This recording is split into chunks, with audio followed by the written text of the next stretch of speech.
The main problem I have with the corded brush Dremel motors is that the brushes, or what holds the brushes in alignment, for me, have not stayed put or so. I've had to take back to Dremel, or back to the hardware store, 2 of the top of the line corded brush Dremels and have them replaced. And I hate doing that to the local Family General store. So what I did was I went to a brushless Dremel. That is the 8250 here. And I'm also setting up now a second station where I work with this setup. So I thought I'd show the OEM battery and my modified battery, of which I'm going to actually drive both of these Dremels off of a single 10 amp power supply. And so how that works is this OEM battery has something like 2 or 3 tabs on each of the facets. And if you pop those tabs down in there, you pop those tabs with a number 0 flathead. You can kind of see the tab right there. You can pop this cap off. Now, I should also start with the legal disclaimer. Do not do anything I state in this video. Do not take any of the recommendations I make in this video. If you do, it is at your own discretion. These are lithium batteries. You got to be careful with them. So, with that said, I'm going to show you what I did, but I don't necessarily recommend it. You'll see there are 3 tabs up here, along with 2 more on top for power. These are the actual power driving tabs that send current to the motor. These are for the computer chip inside that I'll show you.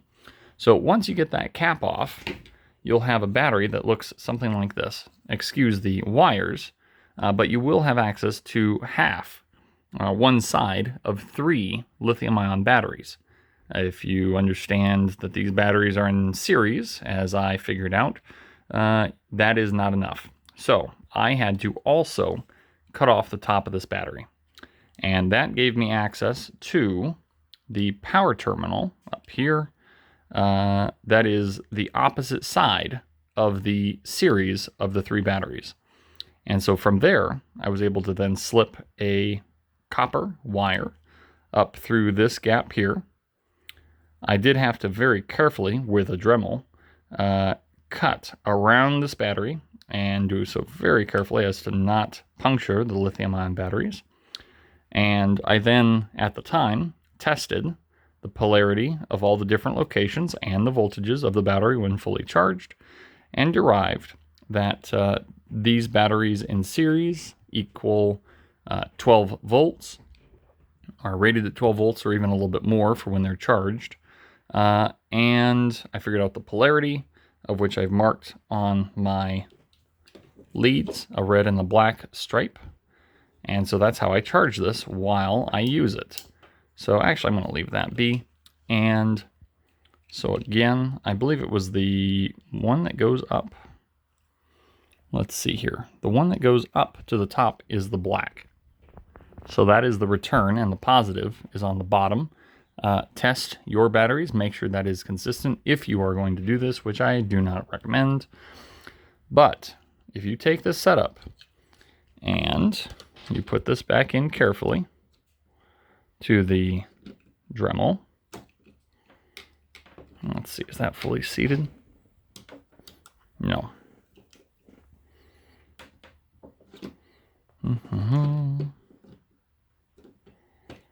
It's a little more finicky, but it does work. So I think that might be it. That is it. So I also have the flex shaft adapter on here.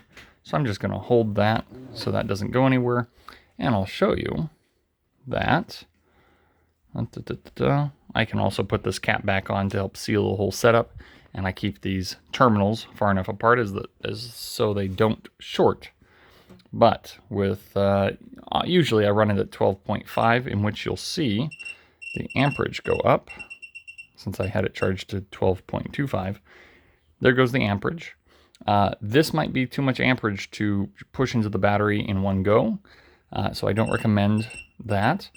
Now, if you leave the amperage open, this is both voltage setting and amperage setting. You can control how many amps leave the machine consistently as a max. I have not set that. I have that set to 10 amp max. But voltage-wise, I can set that to 12.5 and let that charge. So if I run the Dremel now, 1.5 goes up to 2.3. And that's full speed right there.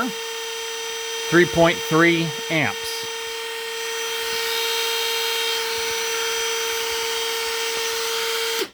And then when you turn it off, it charges the battery. Whatever the battery provided while you still had it plugged in is refreshed, recharged when not being used.